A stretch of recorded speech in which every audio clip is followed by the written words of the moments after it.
पाए हर खबर सबसे पहले सिर्फ लाइव टुडे पर सब्सक्राइब करें। कपिल जी, मैं आपको धन्यवाद देता हूं और ये फिल्म बनाने के लिए, ये वेब सीरीज बनाने के लिए बहुत बहुत धन्यवाद। कहां का सत्यमेव जयते, कहां का सत्यमेव जयते, कहां का सत्यमेव जयते। सुप्रीम कोर्ट के जजेस, हाई कोर्ट के जजेस जरूर इसको देखें और आत्मचिंतन करें कि भारत की न्याय प्रणाली कहां पहुंच गई है। भारत में टोटल 5 करोड़ केसेस तो वो हैं जो district court, high court, supreme court में है। इसका मतलब 5 करोड़ परिवार न्याय की आशा में बैठा हुआ है। ऑन एन एवरेज एक परिवार में 6 आदमी रख लीजिए, तो यानी 30 करोड़ लोग न्याय की आस लगाए बैठे हुए हैं। 30 करोड़ का मतलब एक अमेरिका, 30 करोड़ का मतलब 15 ऑस्ट्रेलिया, 30 करोड़ का मतलब 7 कनाडा, 30 करोड़ का मतलब 1.5 ब्राजील। इतने लोग भारत में न्याय की आस में बैठे हुए हैं। और ये 5 करोड़ केस तो वो हैं जो district court, high court, supreme court में है। इसके पैरेलल हमारे देश में एक और जुडिशियल सिस्टम है, उसको कहते हैं तहसीलदार, एसडीएम, एडीएम, डीएम, कमिश्नर, जहां पे चकबंदी के मुकदमे चलते हैं। वो इस 5 करोड़ में काउंटेड नहीं है। जो तहसीलदार के यहां मुकदमा होता है, एसडीएम के यहां मुकदमा होता है, एडीएम के यहां होता है, डीएम के यहां होता है, चकबंदी अधिकारी जिसको सीओ कहते हैं, डीडीसी कहते हैं, एसओसी कहते हैं, वो इसके पैरेलल में है और 5 करोड़ मुकदमे वहां पे भी चल रहे हैं। इसका मैं लाइव एग्जांपल देना चाहूंगा भारत की ब्लैक जस्टिस सिस्टम का। 1985 में जौनपुर में एक 10 बीघे जमीन का मुकदमा शुरू हुआ था। अभी वो सबसे नीचे पायदान पे है, जिसको कहते हैं चकबंदी अधिकारी। 1985 में मुकदमा शुरू हुआ, 2023 आ गया, लगभग 37 साल बीत चुके। 37 साल में यह नहीं तय हो पाया कि असली विल कौन सी है। 2 लोगों ने क्लेम किया, वो कह रहे हैं मुझे विल मिली है, वो कह रहे हैं मुझे विल मिली है। 37 साल में यह नहीं डिसाइड हो पाया असली विल किसकी है। अगर मान लीजिए आज डिसाइड हो जाए तो सीओ के बाद एसओसी, एसओसी के बाद डीडीसी, डीडीसी के बाद हाई कोर्ट, हाई कोर्ट के बाद सुप्रीम कोर्ट, यानी अभी 35 साल और लगेगा, 70 साल लगेगा। सेकंड जनरेशन मुकदमा लड़ रही है, ऑलरेडी सेकंड जनरेशन मुकदमा लड़ रही है और इसी स्पीड से काम हुआ तो मुझे लगता है थर्ड जनरेशन आके मुकदमा तब जाके सुप्रीम कोर्ट पहुंचेगा। दूसरा एग्जांपल, एक ग्लेरिंग एग्जांपल आपको देता हूं। 1971 के वॉर में पाकिस्तान में बम फेंकने वाले, पाकिस्तान के फौजियों के बहुत सारे बैंकर तोड़ने वाले एक कर्नल कबोत्रा है, पंचकुला में रहते हैं। दुश्मनों के उन्होंने दांत तोड़ दिए। आज 2000 से उनके मकान पे किसी ने कब्जा किया हुआ है। 2023 आ चुका है, 23 साल में वो अपने मकान को नहीं छुड़ा पाए। अभी मामला पंचकुला की डिस्ट्रिक्ट कोर्ट में है, उसके बाद चंडीगढ़ हाई कोर्ट जाएगा, फिर सुप्रीम कोर्ट जाएगा। तो 23 साल में वो सबसे नीचे पायदान पे है। वास्तविकता यह है, अंग्रेज चले गए, अंग्रेजी कानून यहीं छोड़ गए, अंग्रेजी व्यवस्था यहीं छोड़ गए। यह व्यवस्था भारत में न्याय देने के लिए नहीं बनी थी। यह जो न्यायिक जुडिशियल सिस्टम था भारत में जो बनाया गया, वो केवल और केवल भारत को लूटने बांटने के लिए बनाया गया था। क्योंकि कानून वही चल रहा है, जुडिशियल सिस्टम वही चल रहा है, इवन हमारा ड्रेस भी वही चल रहा है। अंग्रेज काले कपड़े पहनते थे, हम भी काले कपड़े पहनते हैं। अंग्रेज जून के महीने में उनको गर्मी लगती थी तो 1 महीने छुट्टी करके इंग्लैंड चले जाते थे। आज भी हमारा हाई कोर्ट, सुप्रीम कोर्ट पूरे मई जून बंद रहता है। अंग्रेजों को क्रिसमस के टाइम में दिसंबर में छुट्टी मनाना जाना होता था, 1 महीने छुट्टी कर चले जाते थे। आज भी हमारी हाई कोर्ट, सुप्रीम कोर्ट दिसंबर में क्रिसमस के टाइम में 15 दिन 20 दिन बंद हो जाती है। तो सोच वही है, किताबें वही है, व्यवस्था वही है, कानून वही है, तो स्वाभाविक सी बात है जस्टिस होगा कहां से? जस्टिस कैसे होगा?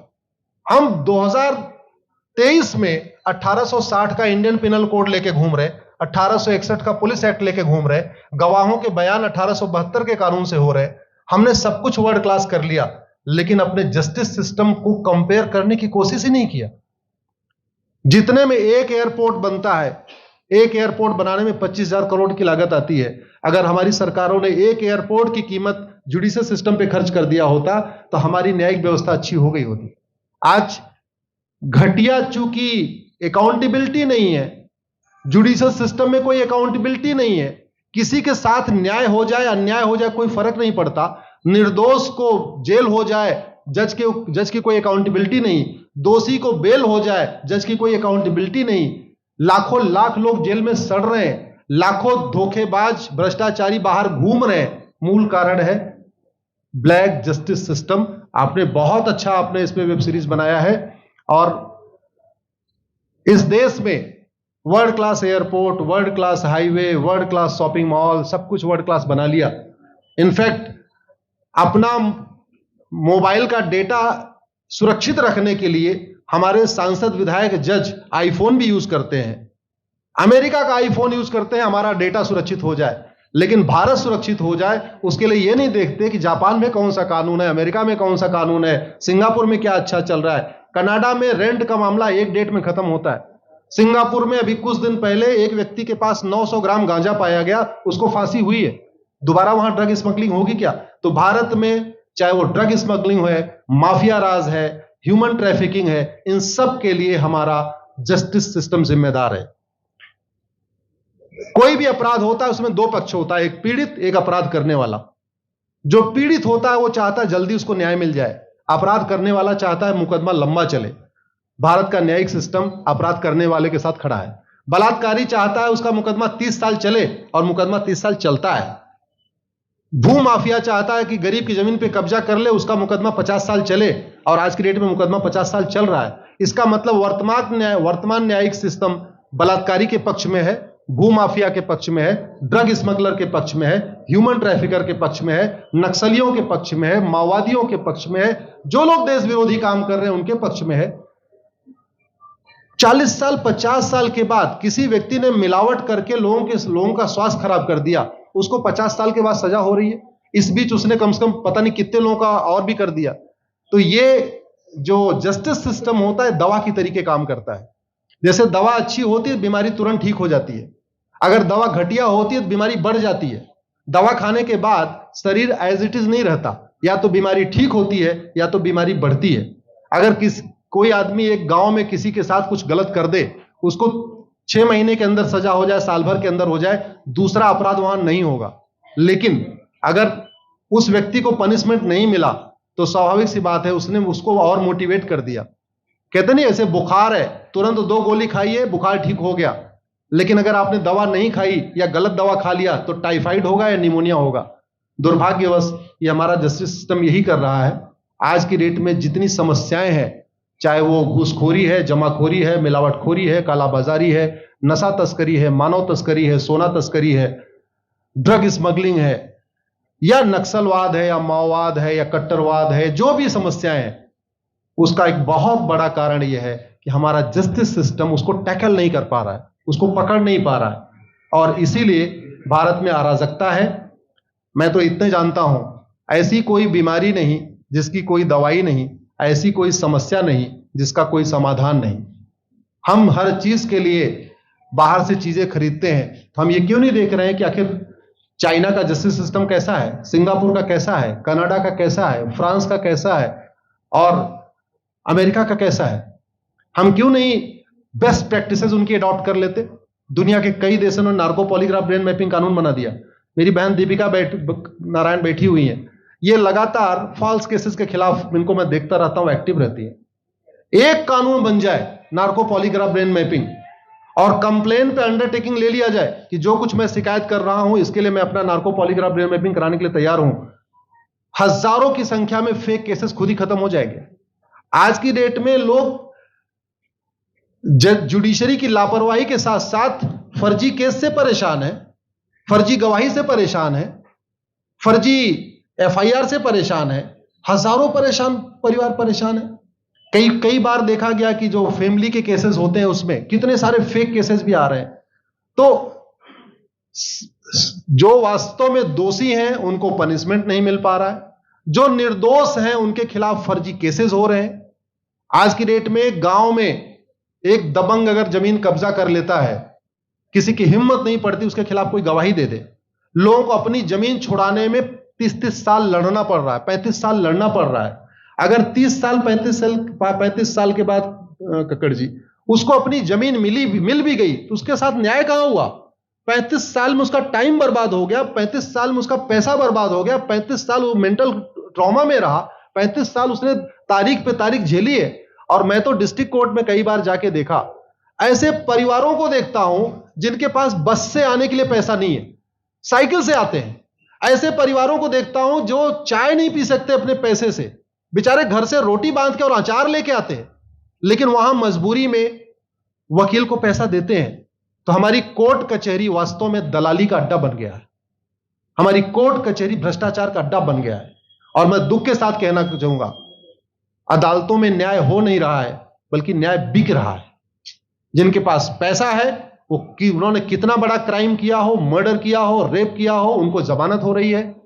और जिनके पास नहीं है, वो बेचारे जेल में सड़ रहे हैं। कई बार तो देखा गया, मैंने मेरे मर्डर किया एक्स अनंत सिंह ने, लेकिन एक्स अनंत सिंह बाहुबली थे, उन्होंने थानेदार को 20 लाख रुपए दिया, वो वाई अनंत सिंह को लेकर जेल में डाल दिया, नाम वही है। अब उसके बाद क्या हुआ, 20 साल मुकदमा चला और फिर सबूत के अभाव में छूट गया। तो जिसने मर्डर किया वो तो कभी जेल गया ही नहीं, एक निर्दोष जेल गया, 10-20 साल के बाद उसने अपना जमीन बेचा, सब कुछ किया, मां बाप सब कुछ तबाह हो गए, फिर वो सबूत के अभाव में छूट रहा है। तो सबूत के अभाव में अगर 20 साल के बाद छूट भी गया हो, उसका 20 साल कौन लौटाएगा? उसके 20 साल के लिए कौन जिम्मेदार है? उसके 20 साल जो बर्बाद हुआ, उसके लिए संविधान की शपथ लेने वाले जिम्मेदार हैं। संविधान के प्रियम्बल में लिखा है, हम आपको जस्टिस देंगे, हम आपको न्याय देंगे। न्याय देने की जिम्मेदारी किसकी? जिन्होंने शपथ लिया। शपथ कौन लेते हैं? जजेस लेते हैं, सांसद, विधायक, मंत्री लेते हैं। तो आज की डेट में अगर लोगों को न्याय नहीं मिल रहा है, तो इसके लिए वही जिम्मेदार हैं जो संविधान की शपथ लेते हैं। संविधान की शपथ लेने वालों को वेतन, भत्ता, गाड़ी, बंगला इसीलिए मिलता है कि लोगों को न्याय मिल सके, फास्ट जस्टिस मिले, कंप्लीट जस्टिस मिले। अनफॉर्चुनेटली कंप्लीट जस्टिस मिलने में तो 50-60 साल लग जाता है, फास्ट जस्टिस तो सपना हो गया है। इसलिए आज आपने जो ये वेब सीरीज बनाई है, मैं आपको धन्यवाद देता हूं। एक ऐसे विषय पे जिस पे कोई टच नहीं करता, लेकिन जिससे करोड़ों लोग पीड़ित हैं। मैंने कहा ना, 5 करोड़ लोग सीधे district court, high court, supreme court के केसेस से पीड़ित हैं, और 5 करोड़ मुकदमे एसओसी, डीडीसी, तहसीलदार के यहां चल रहा है। तो अगर 5 करोड़ से 30 करोड़ लोग इधर पीड़ित हैं, तो उधर भी पीड़ित है। वास्तव में बहुत बड़ी संख्या भारत में इसी से पीड़ित है। और अपराध, भ्रष्टाचार और जितनी भी अराजकता चल रही है, उसका मूल कारण भी यही है। जस्टिस सिस्टम अच्छा हो जाए, कानून सख्त हो जाए, कानून का खौफ पैदा हो जाए, न्यायपालिका का खौफ पैदा हो जाए, और ये थाने जो दलाली के अड्डे बन गए हैं, तहसील जो दलाली का अड्डा बन गया है, डिस्ट्रिक्ट कोर्ट जो कमीशन खोरी का अड्डा बन गया है, अगर इस पे कंट्रोल हो जाए, तो वास्तव में भारत में फिर से राम राज्य आ सकता है। अगर जुडिशियल सिस्टम अच्छा हो जाए, तो जो राम राज्य की कल्पना है, धर्म की जय हो, अधर्म का नाश हो, प्राणियों में सद्भावना हो, विश्व का कल्याण हो, मुझे लगता है उसको फिर से जीवित किया सकता है। आपने मुझे बुलाया कपिल जी, मैं आपको धन्यवाद देता हूं। और ये फिल्म बनाने के लिए, ये वेब सीरीज बनाने के लिए बहुत बहुत धन्यवाद देता रहता हूं। दीपिका जी लड़ती रहती हैं, इनको देखता रहता हूं। बहन नेहा जी आई हैं, ये अपने गानों से मुझे लगता है बहुत अच्छा आप लिखती हैं। और इसी तरीके से कड़वा सच आप लिखते रहिए, कड़वा सच गाते रहिए। लोग आज की डेट में, यंग जनरेशन कड़वा सच सुनना चाहती है। मीठे झूठ ने इस देश में शुगर, डायबिटीज पैदा कर दिया। भारत केवल लोग डायबिटीज से नहीं पीड़ित हैं, बल्कि हमारी व्यवस्था को डायबिटीज हो चुका है। और उस डायबिटीज को दूर करने के लिए नेहा राठौर जैसी बहनें जो सही बात कह रही हैं, दीपिका जी सही बात कह रही हैं, आप लोग जो है बहुत अच्छा काम कर रहे हैं। और आपने, कक्कड़ साहब, आपने बनाया वेब सीरीज, आपको विशेष आभार, धन्यवाद देता हूं। यही निवेदन करता हूं, इस वेब सीरीज को ज्यादा से ज्यादा देखें। और खास तौर पे अगर आपके जानने वाले कोई जज हैं, कोई आईएएस हैं, कोई आईपीएस हैं, मंत्री, सांसद, विधायक हैं, उनको भी एक बार फोन करके, व्हाट्सएप करके एक बार कहिए कि वो भी इसको जरूर देखें। क्योंकि अल्टीमेटली न्यायिक व्यवस्था बदलने की जिम्मेदारी उन्हीं की है जिनको वेतन, भत्ता, गाड़ी, बंगला, free air ticket, free rail ticket और वीआईपी व्यवस्था मिलती है। ये व्यवस्था उन्हीं को बदलनी है। जय हिंद, धन्यवाद।